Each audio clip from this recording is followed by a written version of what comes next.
So this is another racecraft online race. It's straight after the other one I did. Now 4 people signed up. We got some fast guys in here now. I qualified P2 behind Ruben and in front of Max.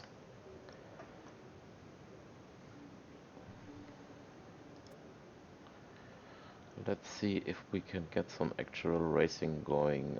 If not, I have another topic I'd like to talk about.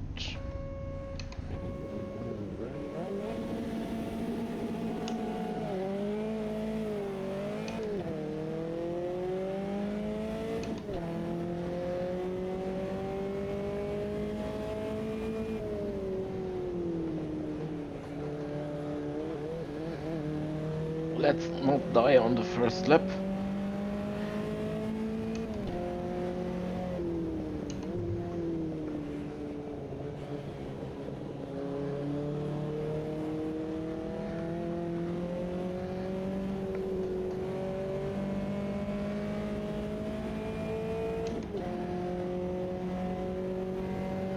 Let's see if we can keep up with Ruben. He had quite a bit more pace than we did.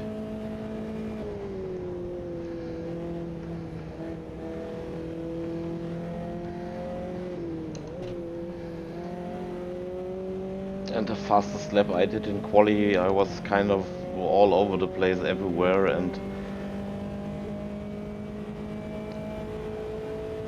with, I would say, a lot of off tracks, but the game thought otherwise.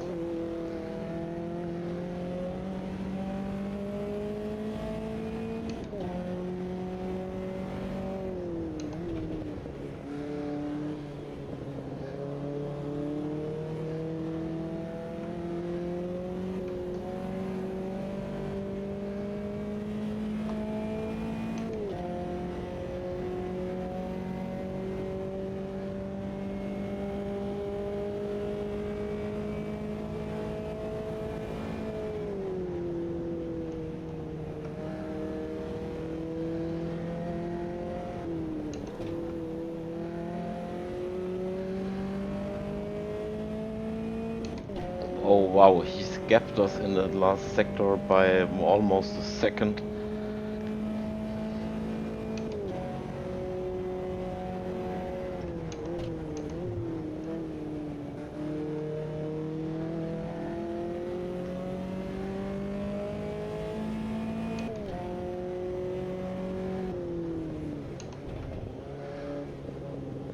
Yeah, this corner here is just awful.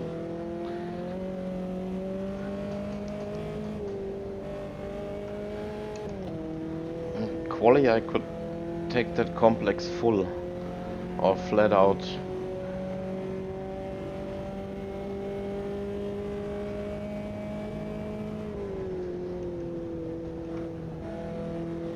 Yeah, I'd like to say a couple of words to the whole MSG Studio 397 LMU thingy that's been going on. I think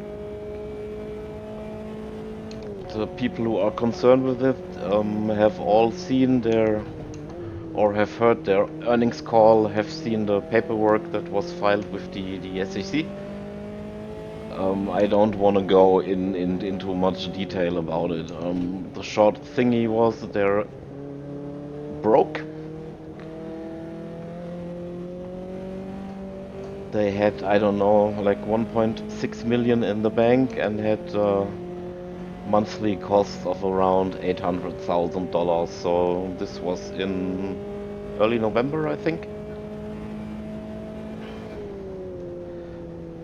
So it's really simple math to see when they're out of money. You add their actual revenue stream that they have, and yeah, they probably think they, with the money they have left, they can get around to the launch date of LMU.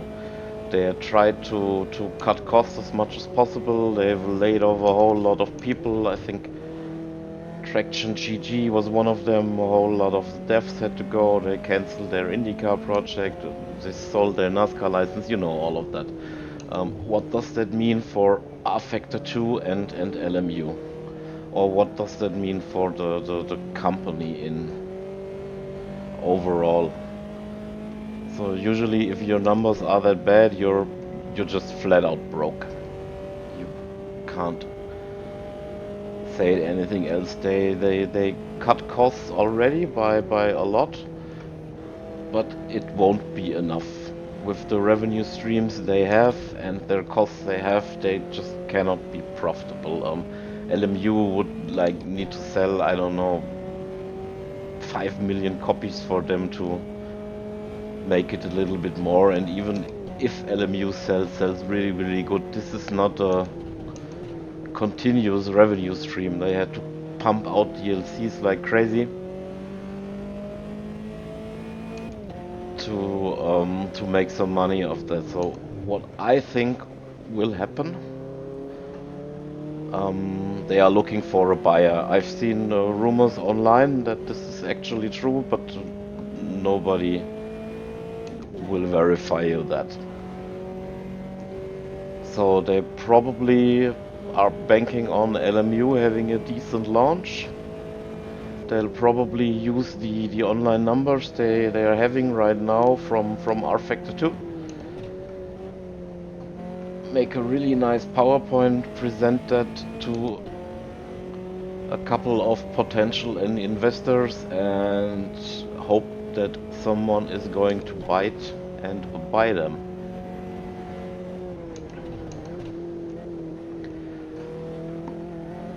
Or if that doesn't work, they'll probably try to sell off Studio 397 because I think it's the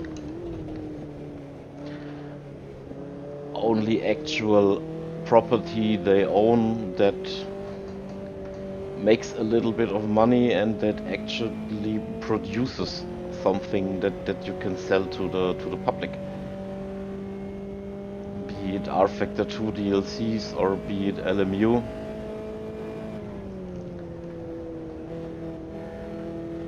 So it's really sad because R Factor 2,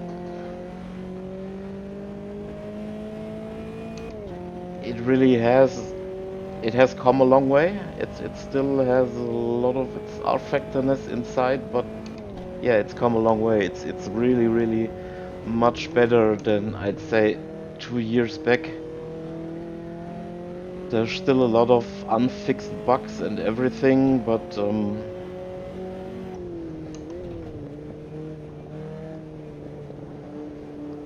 yeah, it's kind of sad that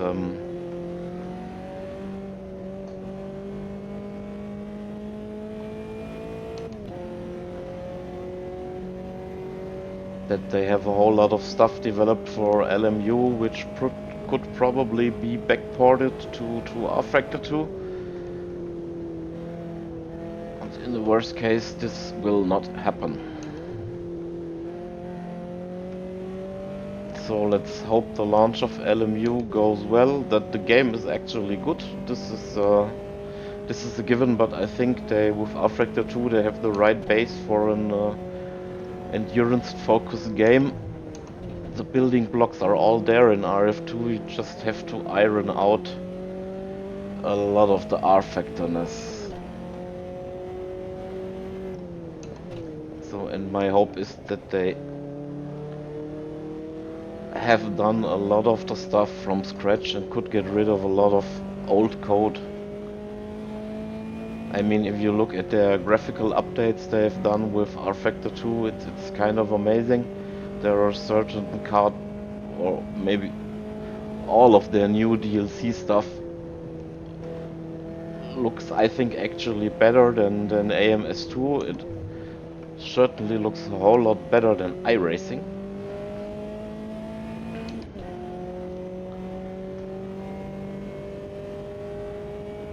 And their driving physics, there's nothing to be said about them. They're just top notch. They also have some issues, but every sim has that.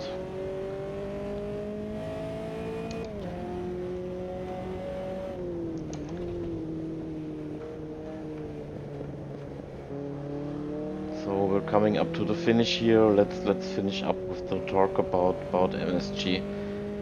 So I think now the company has the right leadership in place, but it's just about surviving.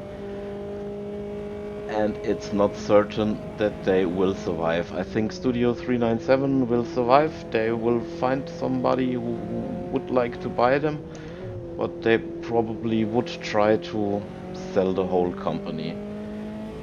And I think there is so much baggage coming on with that name MSG that it probably would be best to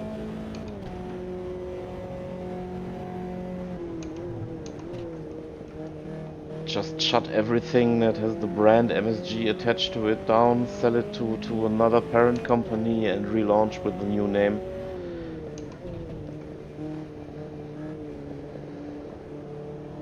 Who the potential buyer would be, I don't know.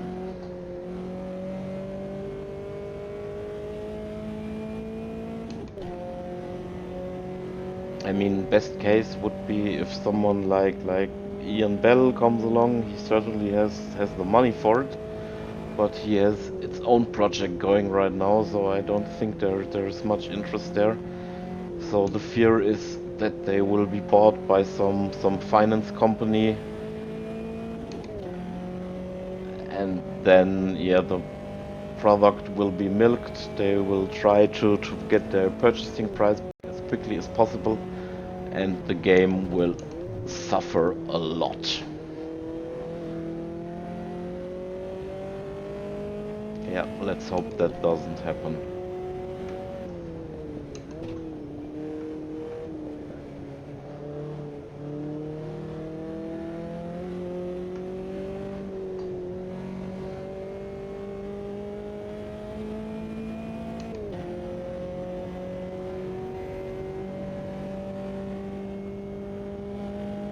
So yeah, this was another race in Racecraft Online. I did not pay attention to the whole race. You probably have seen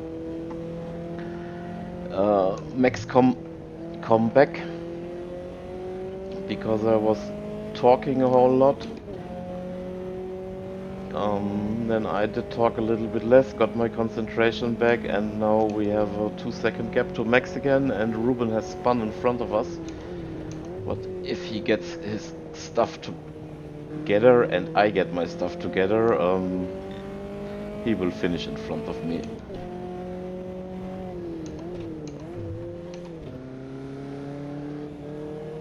And now I'm all over the place.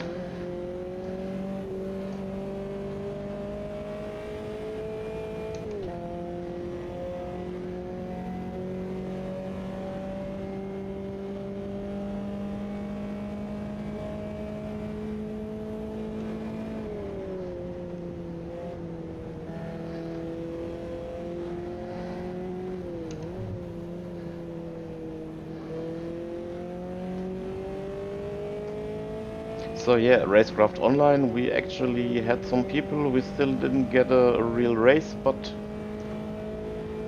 we did run around with other people on the track, which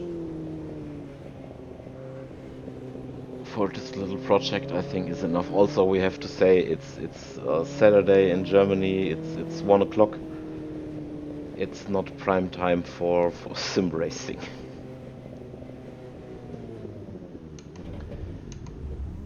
So let's park it.